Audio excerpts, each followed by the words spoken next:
A continuación, Fuerza Motriz.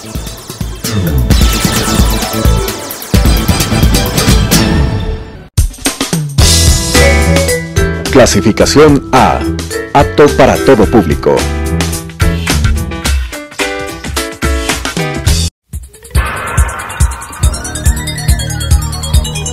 Las opiniones vertidas en este espacio por la producción y dirección del programa son de exclusiva responsabilidad de sus autores y de quienes intervienen en ellos.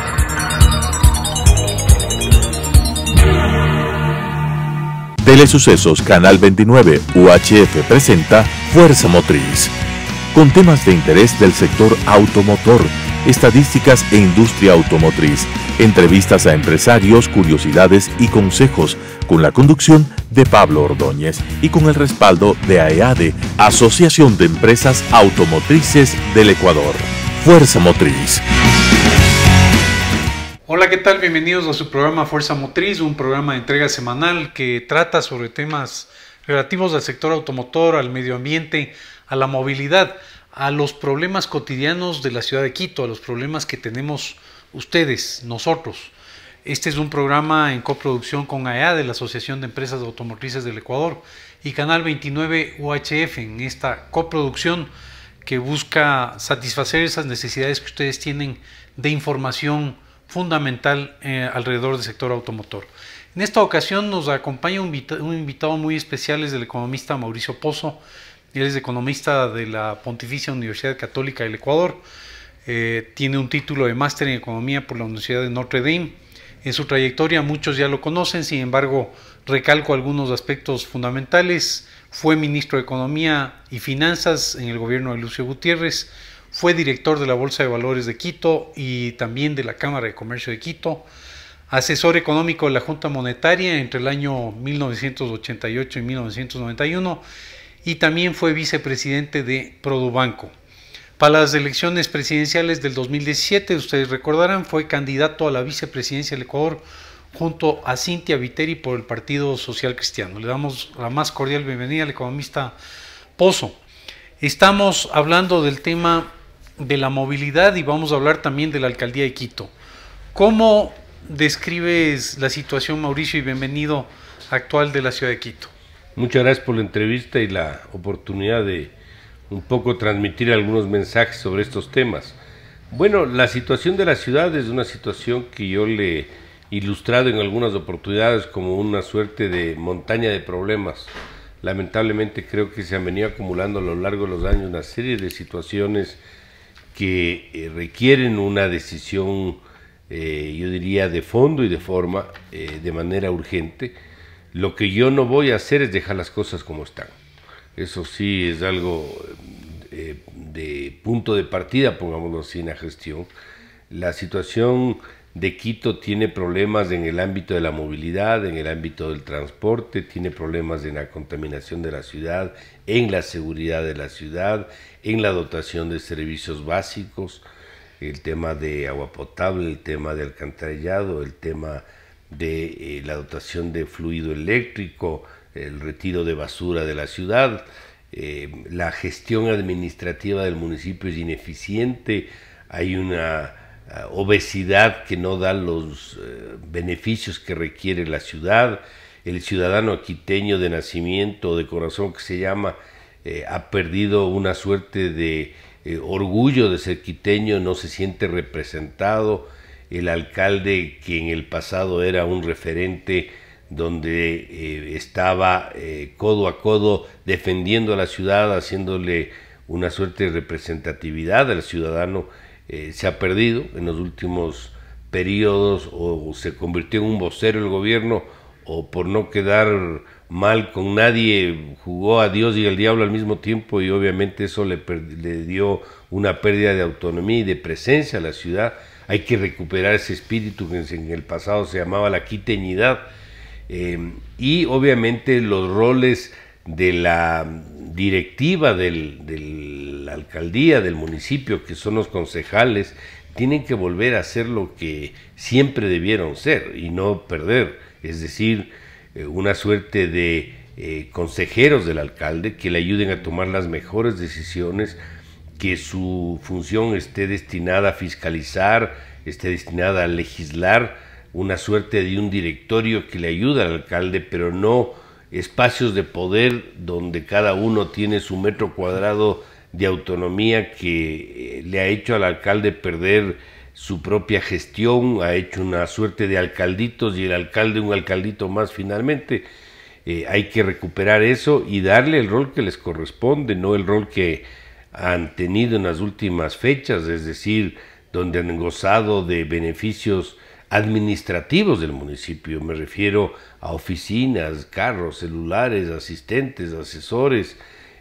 Son 21 concejales. Esto, en términos prácticos, es una muestra del dispendio de recursos que tiene la municipalidad. Así que esos, de alguna manera, no son todos, se puede ilustrar como problemas de la ciudad que requieren ser resueltos, como digo, en la forma más urgente posible, porque como dejar las cosas como está es simplemente continuar con la inercia y la ciudad no va a recuperar ni la presencia ni el prestigio que tuvo, peor aún recibir los beneficios que debe tener de una alcaldía eficiente. Uno de los temas fundamentales, aparte de los que se han mencionado, es el tema presupuestario. Con dinero se pueden hacer muchas cosas, sin dinero, en el evento de que llegases a la alcaldía, ¿cuál sería la propuesta? Porque estamos con una situación presupuestaria complicada. Bueno, el presupuesto para este año del municipio es de 1.563 millones de dólares. Es una cifra donde el grueso de la misma corresponde al metro, 900 millones desde el metro de Quito. Y la diferencia entre 900 y 1.563, un porcentaje grande es gasto corriente. Entonces lo que queda para obra pública, para nuevos servicios, es muy poco. El espacio no existe. Entonces parte de lo que hay que hacer es precisamente ordenar la casa. Hay que reestructurar los roles, las competencias, las funciones municipales. Fíjate que son 23 instituciones, entre entidades, empresas, agencias, con 20.000 personas. Es decir, esto más allá del número da una muestra de la poca ejecutividad que tiene el municipio para poder resolver los problemas. Entonces, esto hace en la práctica que sea muy complicado si no se le da un cambio total a esto. Y cambios totales se puede hacer regulando las funciones, las competencias. Hay que asignar roles, ver qué entidades quedan como están, cuáles se fusionan, cuáles pueden concesionarse, cuáles pueden buscar alianzas público-privadas, es decir, finalmente lo que permita darle una sanidad financiera al municipio y al mismo tiempo una estructura que permita dar los servicios que requiere la ciudadanía. Aquí hay problemas, como dije, de distinta naturaleza, pero tal vez para ilustrar, nosotros tenemos, por ejemplo, el servicio en la ciudad del retiro de la basura, que es un tema que ha estado mucho elemental en discusión, un tema re básico, o sea, más básico que eso no puede haber. Al ciudadano de Quito no le interesa que la empresa que retira la basura sea privada, sea pública, no sea concesionada. Lo que le interesa es que le retiren la basura y a las horas que le dicen. No se quede ahí. Ya. ¿Esto qué significa? Que en la gestión habrá que hacer lo que haya que hacer, reestructurar la empresa como está, buscar una nueva administración, generarle una alianza, concesionar las funciones, la operación, pero lo que haya que hacer para poder dar ese servicio. ¿Por qué razón? Porque para que se ilustre un poco el problema en este ámbito, el costo de retirar una tonelada de basura en Quito es de aproximadamente $80. La misma tonelada de basura en la ciudad de Guayaquil cuesta alrededor de $15. A veces son odiosas las comparaciones, pero a veces hay que hacerlo. Son fundamentales. ¿Eso qué muestra? Que hay un costo excesivo que impide una suerte de servicio mucho más eficiente y más barato para la propia ciudadanía. Entonces, si yo no arreglo ese tipo de cosas, ¿cómo yo puedo generar espacio, por ejemplo, para hacer una revisión de los impuestos prediales? que esa es otra discusión del ciudadano y de protesta del ciudadano, de que le están cobrando de más, de que le subieron de más de un año a otro, de que hace comparaciones con otros lados y no hay una suerte de equidad en el tratamiento, es decir, todo va por la misma raíz. Si el alcalde de Quito no es una persona que reúne las condiciones de tener experiencia administrativa, que haya estado a cargo de empresas privadas, ha estado a cargo de administrar la parte pública, es muy difícil que podamos salir de esta situación. Entonces este es uno de los ejemplos, podemos enumerar muchos más, pero realmente esto ilustra el problema, yo diría, de fondo que tiene el municipio, que es la gestión municipal, el ordenamiento de la casa, pues, como se dice, el manejo mejor de las finanzas para poderle darle espacio para que el municipio haga lo que tiene que hacer y invierte en obra pública la mayor cantidad de recursos. Entrando en movilidad y hablando del metro, 900 millones de dólares para el metro, se entiende que mucha gente y nuestros televidentes asumen que se va a resolver el problema del transporte en la ciudad de Quito. Hicimos una buena inversión los quiteños en el metro, es una solución. ¿Cómo en el caso de esta alcaldía, esta futura alcaldía y de este potencial candidato Mauricio Pozo, cuál sería la solución ante una situación que ya estamos embarcados? Bueno, el tema del metro, yo diría cuestionarnos a estas alturas si fue mala o buena decisión, yo creo que ya es demasiado tarde. Muy tarde. El proyecto está ahí, va a estar inaugurado a finales del próximo año. Lo que hay que tener claro es, bueno, ya tenemos el embarque en el metro, ahora cómo hacemos que todo funcione mejor. Personalmente creo que el metro sí va a ayudar a la transportación de la gente, sí va a ayudar, pero no va a resolver el problema completo, va a quedar mucho por fuera que hay que resolver. Ilustremos un poquito de lo que estoy hablando. Fíjate, la ciudad de Quito es una ciudad muy larga, muy extensa, es una ciudad de alrededor de 60 kilómetros de largo, donde Quito ya está por el lado norte topándose con Guayabamba y por el lado sur con Tambillo, es decir, es muy larga. Y tenemos en el oriente el aeropuerto nuevo de Tababela. Eso le hace una especie de triángulo, pongámoslo así, a la estructura geográfica de la ciudad. Las arterias norte-sur, que son supuestamente las de vía rápida, que dejaron de ser de vía rápida, me refiero a la 10 de agosto, que es una vía larga, pero tampoco cubre toda la extensión de la ciudad. El lado pegado al Pichincha, que es la occidental, que de rápida ya no tiene nada. Y el lado oriental, donde está la Simón Bolívar, llamémoslo así, que digamos que es la más rápida de las tres. De alguna manera ayudan la circulación vehicular en esas vías, pero ni completan toda la extensión de la ciudad, ni resuelven el calvario que es cruzarse de oriente a occidente, por supuesto, que ese es un problema terrible. Entonces, el cruce de un lado al otro, de oriente a occidente, es un cruce que si nosotros vamos por la alternativa de simple vista de decir, busquemos seguir frenando el uso de vehículos particulares con pico y placa con más horas o más días, yo creo que no vamos a resolver el problema. Yo creo que por ahí no va la solución. El pico y placa sería un parche entonces. Yo creo que es una especie de tapar el sol con un dedo, y mucha gente con cierto nivel de capacidad económica termina comprando más vehículos. Hay ciertas zonas de la ciudad de Quito que tienen más de un vehículo por persona, o sea, es increíble. Entonces por ahí yo creo que no van las cosas. Pensar en túneles, en pasos deprimidos, en puentes, es carísimo, o sea, es una inversión muy grande. Entonces, ¿qué se puede hacer? Es la pregunta con esta situación.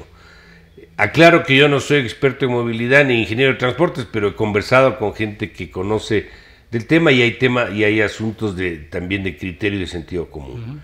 La política de movilidad está, a mi criterio, trastocada respecto a lo que ocurre en otras ciudades. La prioridad debería ser, como en otras ciudades, el uso del transporte público. Esa debería ser la prioridad. Y en última instancia, el tema del transporte privado por vehículo. Como alternativa a la movilidad. Exactamente. Pero para poder hacer el cambio de la política hay que dotar de un transporte público eficiente y un transporte público adecuado. Entonces se va a tener el metro, que yo digo que va a ayudar sin resolver todo el problema. Pero ¿cómo hacemos con el sistema de alimentadores al metro? ¿Y cómo hacemos con esa transportación este-oeste que estoy diciendo? Hay otras ciudades, y en esto no me estoy inventando yo tampoco, donde se puede enmallar la ciudad.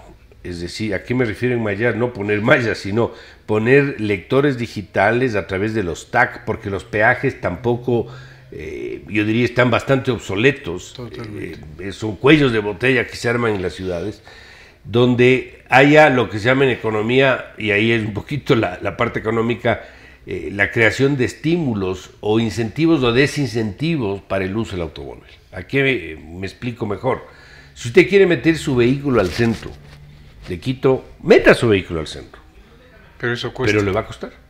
Porque es más costoso para la ciudad que ingrese un vehículo. Entonces, el primer mes usted se va a meter con el vehículo al centro, pero el segundo mes, viendo lo que le están cobrando, probablemente deje el vehículo en algún parqueadero, que ese es otro problema, por cierto, que no hay parqueaderos en Quito, y use el metro para entrar al centro. Entonces, yo desestimulo el uso del vehículo en el centro, y promuevo el uso del transporte público llamado metro para ir al centro.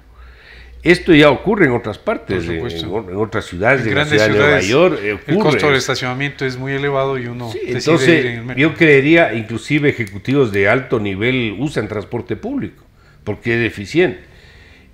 Entonces ese es uno de los temas que yo creo que hay buen apetito del sector privado, por ejemplo, de inversionistas de aquí o de afuera para entrar en este tipo de procesos. Una información que capaz ustedes tienen más claro que yo, pero información que vale la pena que se conozca. Por la ruta viva se movilizan diariamente 100,000 vehículos. Eso es de lomo fino para cualquier inversionista de que quiera participar en obras, por ejemplo, de repavimentación de la ciudad o en obras de enmallaje a través de estos sistemas. Es decir, yo creo que el potencial de apetito para poder participar y mejorar los sistemas de movilidad en Quito existe. La movilidad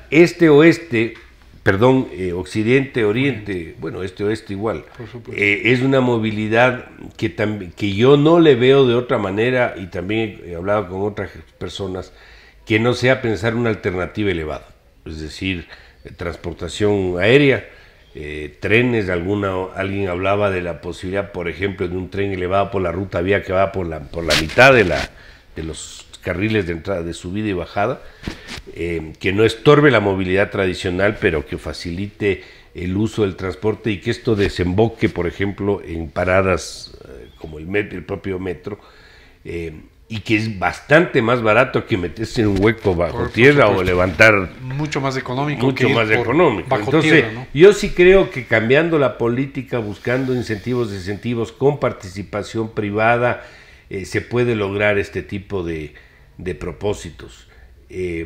Porque si no vamos a terminar adoptando decisiones a mi criterio equivocadas. Por ejemplo, restringir importaciones de vehículos o subir aranceles o cuotas o cupos o lo que se llame. Esos son decisiones macroeconómicamente hablando erróneas, porque a veces se cree que porque los aranceles son menores, aquí va a haber una ola de vehículos importados que va a dañar el sector externo y va a botar divisas afuera, y eso no es así, porque ningún empresario es irracional. ¿Hasta dónde importa una persona o un empresario? Hasta donde existe la demanda. Hasta donde puede vender. Nadie va a tener tanta irracionalidad de importar y dejar los carros parqueados en un lote.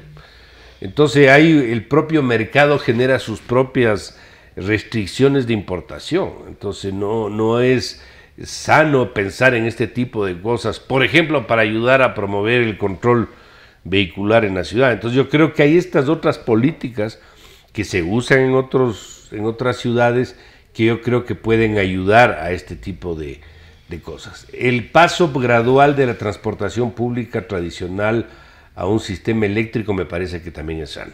Eso va en la línea de luchar contra la contaminación, que es otro problema que tiene la ciudad. Iniciando en el transporte público, que es quizás el que más consume. Sí. Y además hay otro tema que más contamina por el uso del diésel, ¿no? Así es. Y además hay otro tema que quería comentarte, que tiene que ver con la rentabilización del proyecto del metro. Porque mucho hablamos de la tarifa. Siempre estamos hablando... Todos los ciudadanos están pensando y esperando para saber cuál va a ser el costo del ya pasaje. Se dijo, un exalcalde habló de 42 centavos, de 44 centavos o algo así. 44 centavos sería con subsidio, ¿no? Totalmente, porque cuesta $1 o más. Por supuesto. Ahora, para ser franco, hay muchos ciudadanos que ya pagan más de $1, porque lo que les cuesta movilizarse desde donde viven hasta llegar a la ciudad es mucho 25, 25... Es bastante más que $1, pero independiente de eso, yo creo que el proyecto per se puede dar ingresos al municipio también. Cito ejemplos. Las paradas del metro, pregunto yo, ¿van a ser centros de ventas ambulantes o podemos convertir en una suerte de centros comerciales como en otros países? Por supuesto. Para inversionistas nacionales, extranjeros, donde se puede rentar los espacios, qué sé yo. Hay que buscarle rentabilidad. Aprovechar el tráfico masivo que va a haber en esos. Primer tema. Segundo tema, estaciones. ¿qué va a pasar con la superficie del metro?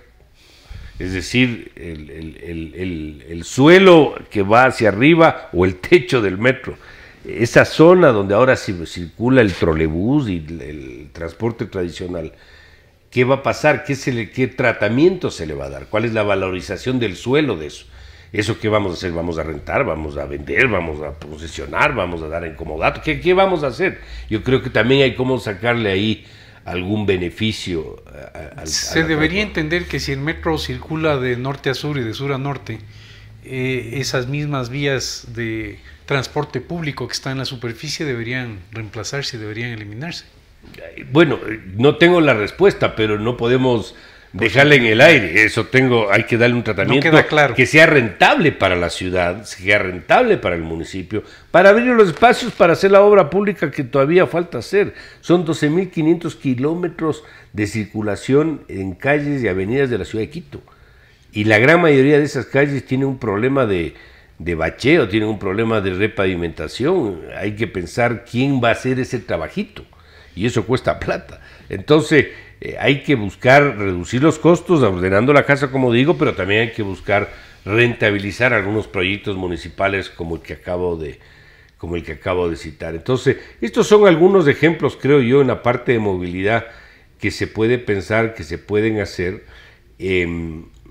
Hay temas latentes que no están claros, por decir, la gente que vive en el centro, porque Quito es una ciudad muy diversa, y la cultura y la idiosincrasia, a pesar de la misma ciudad, no es la misma de la gente que vive en el centro con la gente que vive en el sur o en el norte. Pero, por ejemplo, la gente que vive en el centro, que yo he conversado con dirigentes barriales y de algunas zonas del centro de Quito, ellos no están a favor, por ejemplo, de la peatonización de la ciudad en la parte central.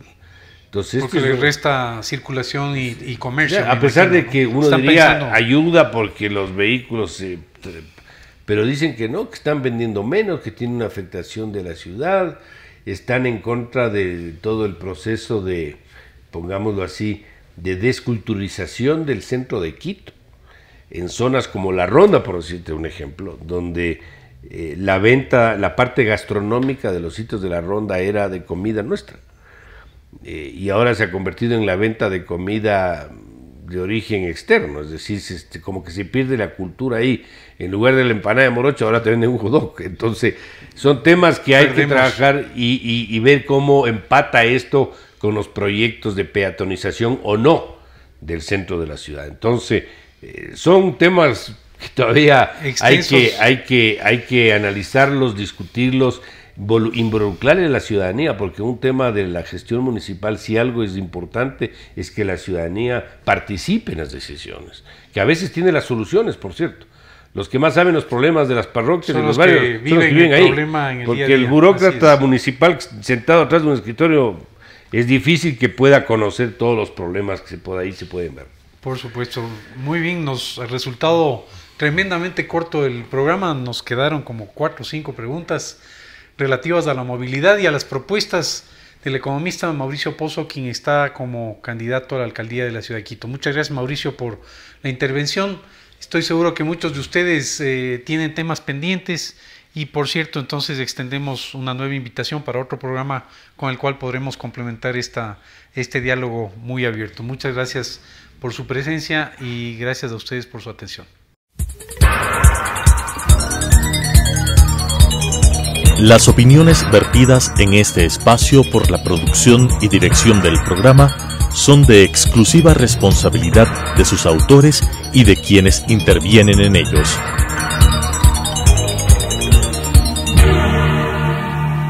Telesucesos Canal 29 UHF presentó Fuerza Motriz, con temas de interés del sector automotor, estadísticas e industria automotriz, entrevistas a empresarios, curiosidades y consejos, con la conducción de Pablo Ordóñez y con el respaldo de AEADE, Asociación de Empresas Automotrices del Ecuador. Fuerza Motriz.